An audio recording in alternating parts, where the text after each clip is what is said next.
Hello friends, welcome in Star Study friends. First of all thanks to all of you मुझे इतना प्यार और support देने के लिए और व्यूज़ बढ़वाने के लिए।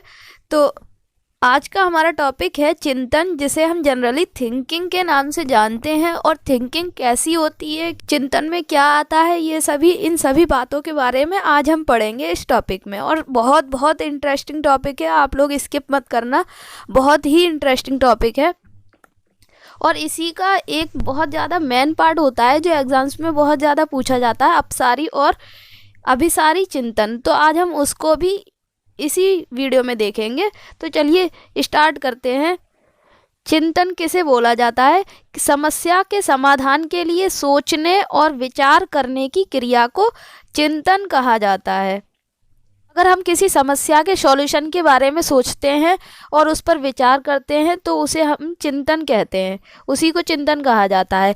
और रॉस एक मनोवैज्ञानिक हैं, साइकोलॉजिस्ट हैं, उन्होंने क्या बोला है, चिंतन मानसिक क्रिया का ज्ञानात्मक पहलू है। मतलब जब हमारा दिमाग जो होता है काम कर रहा होता है और उसमें सोचने विचारने के लिए बहुत सारी चीज़ें आ रही होती हैं, तो हमारी नॉलेज वहाँ पे काम कर रही होती है, तो इसीलिए इसको ज्ञानात्मक पहलू कहा गया है। किसने कहा है? रॉस ने। अगला है, इसकी प्रॉपर्टीज़ क्या क्या होती हैं? तो इसकी प्रॉपर्टीज़ होती हैं, चिंतन जो है एक मानसिक प्रक्रिया है। सही बात है, ये मानसिक प्रक्रिया है क्योंकि दिमाग से ही होती है और मन से होती है। समस्या के समाधान में सहायक है। चिंतन क्यों किया जाता है? किसी प्रॉब्लम का सॉल्यूशन निकालने के लिए उस चिंतन किया जाता है, तो उसी को बोल रहा है समस्या के समाधान में सहायक है। वर्तमान या भावी आवश्यकताओं के लिए एक व्यवहार है। और क्या बोला जाता है इसको? थिंकिंग को वर्तमान होती है जो हमारी प्रेजेंट में जो चल रही है कंडीशन, जो हमारी प्रेजेंट लाइफ चल रही है, और भावी जो होती है जो हमारे आने वाला कल है, उसके बारे में सोचना विचार करना कि हमारा आगे का कल कैसा होगा, हम आगे के कल को कैसे बेटर बना सकते हैं, बेटर से बेटर कैसे बना सकते हैं। ये सभी, इन सभी चीज़ों के बारे में सोचना एक बिहेवियर की तरह काम करता है। तो इसी को क्या कहा जाता है? चिंतन कहा जाता है। और जनरली हम इसको क्या बोलते हैं? थिंकिंग बोलते हैं। अब हम आते हैं मेन पार्ट पे कि इस वीडियो का मेन पार्ट क्या है, कि अभिसारी और अपसारी चिंतन कहाँ से आता है और क्या क्या होता है इसमें, इसके बारे में बात करेंगे। तो जेपी गुलफोर्ड जो है एक साइकोलॉजिस्ट हैं, इन्होंने क्या कहा है, इन्होंने चिंतन के 5 बौद्धिक पक्ष बताए हैं जहाँ हमारी बुद्धि काम करती है। और ये भी हम ध्यान रखेंगे, चिंतन जो होता है वो बौद्धिक होता है, हमारी वहाँ पे बुद्धि काम करती है। ऊपर भी हमने पढ़ा था ज्ञानात्मक पहलू है। कुछ बताए हैं, संज्ञान, स्मृति, अभिसारी और अपसारी और मूल्यांकन। ये इसके 5 पक्ष होते हैं। किसके पक्ष होते हैं? चिंतन के। और कौन कौन से होते हैं? संज्ञान, स्मृति, अभिसारी चिंतन, अपसारी चिंतन, और जो हमने सोचा है उसका मूल्यांकन। अब हम आगे बात करते हैं कि अभिसारी चिंतन क्या होता है। अभिसारी चिंतन, जिसको कन्वर्जेंट थिंकिंग भी कहा जाता है, और इसमें क्या होता है, हमें बहुत ज़्यादा ध्यानपूर्वक हर चीज़ के बारे में सोचना होता है, हर बात के बारे में बहुत ज़्यादा, मतलब हमारी बुद्धि बहुत ज़्यादा काम करती है, तो वहाँ पे अभिसारी चिंतन कहा जाता है। तो क्या कह रहा है ये? इसका पहला पॉइंट है कि केवल एक ही बिंदु पर केंद्रित होकर चिंतन करना, इसमें आता है अभिसारी चिंतन में। क्या होता है? एक ही बिंदु पर। जैसे कि अगर हमारा कल एग्ज़ाम है तो हमें अगर टॉपिक तैयार करना है कि गांधी जी के आंदोलन, और अगर हमें गांधी जी के आंदोलन के बारे में तैयार करना होगा तो हमें उसकी सन भी याद करनी होंगी और हमें उसकी सन याद करनी होंगी। तो जितनी उसकी सन है हमें उसी के अकॉर्डिंग उसकी सन याद करनी है, ना कि हम उनके किसी आंदोलन की सन दूसरी और आंदोलन दूसरा लिख करके नहीं आ सकते। इसीलिए एक अभिसारी चिंतन होता है। इसको क्या बोला जाता है? क्लोज एंडेड टाइप क्वेश्चन होते हैं इसमें, जिसका सिर्फ एक ही आंसर होता है, 4 आंसर नहीं हो सकते। अगला है, इसमें अधिक विचारों के लिए स्थान नहीं होता। ज़्यादा विचार हम मन में नहीं ला सकते, जिसका जो आंसर है, जिसके बारे में जो असली सोच है वही रखना होती है। अगला है, बच्चा पहले से बने नियम व तथ्यों के आधार पर हल निकालता है। जैसे कि उदाहरण ले लेते हैं एक मैथ का। जैसे मैथ में जो होता है a square minus b square is equal to a plus b और ए माइनस बी। ये होता है एक मैथ का फॉर्मूला।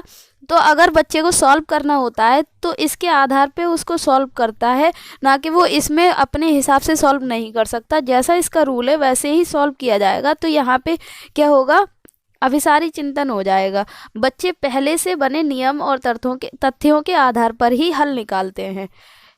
यह तथ्यों पर आधारित होता है। अभी हमने बताया था जैसे रूल पर आधारित होता है तो उसी को बोलते हैं ये तथ्यों पर आधारित होता है। अगला है, हर पॉइंट में एक ही बात निकल करके आ रही है कि इसमें हम ज़्यादा सोच विचार नहीं कर सकते। ये पॉइंट्स पर जो इसका असली आंसर होता है उसी पर आधारित होता है। और किसी भी समस्या का केवल एक ही हल निकलता है। किसी भी समस्या का केवल एक ही हल निकलता है। आगे है, किसी भी विषय वस्तु के लिए श्रेष्ठ विचार किया जा सकता है, मतलब गहन अध्ययन किया जा सकता है। तभी हमने किसी प्रॉब्लम को सॉल्व करने के लिए 2-3 सॉल्यूशन निकाल लिए तो वहाँ पे अभिसारी चिंतन नहीं होगा। मतलब बहुविकल्पीय टाइप प्रश्न जो होते हैं वो अभिसारी चिंतन का आधार हैं।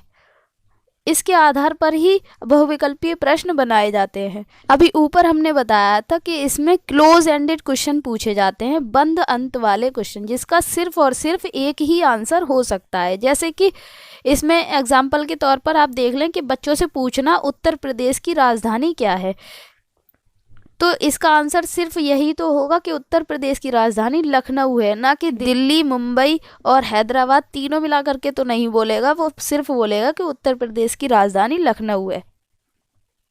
और इसी में एक और लास्ट पॉइंट है कि यह बुद्धि को बढ़ावा देता है। कौन? अभिसारी चिंतन। अभिसारी चिंतन किसको बढ़ावा देता है?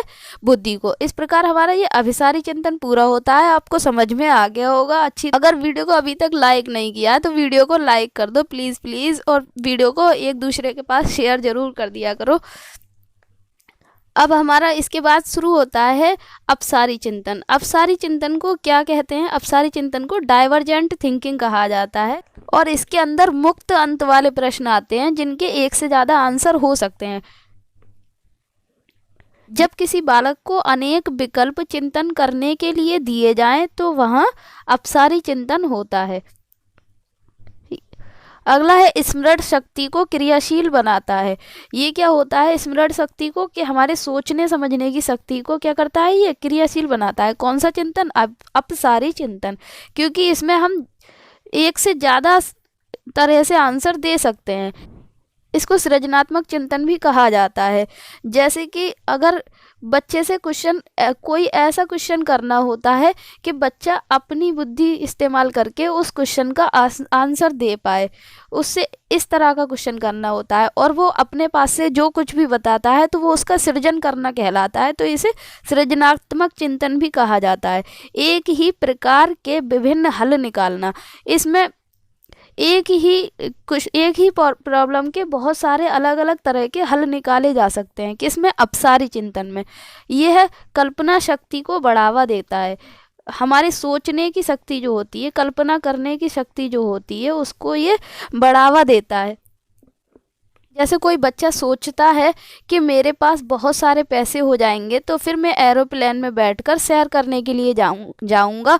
तो ये क्या हो गया? उसकी कल्पना शक्ति इस्तेमाल हो रही है। यह तथ्यों पर आधारित नहीं होता है, मतलब इसमें कोई रूल, नियम, कायदे, कानून नहीं होते हैं।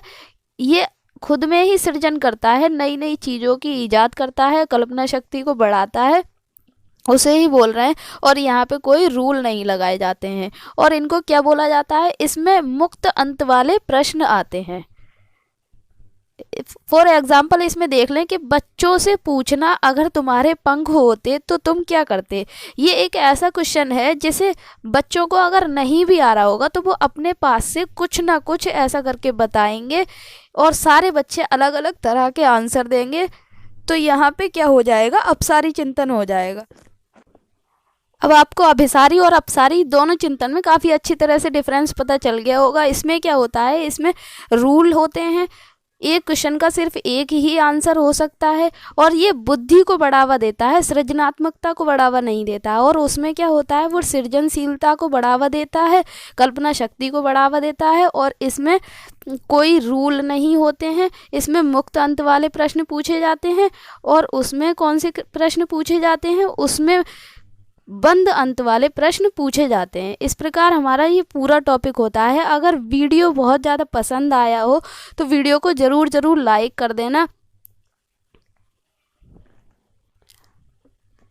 वीडियो अगर पसंद आया हो तो वीडियो को लाइक कर देना, और अपने फ्रेंड्स में ज़रूर शेयर कर देना, और कमेंट करके बता दें कि वीडियो कैसा लगा।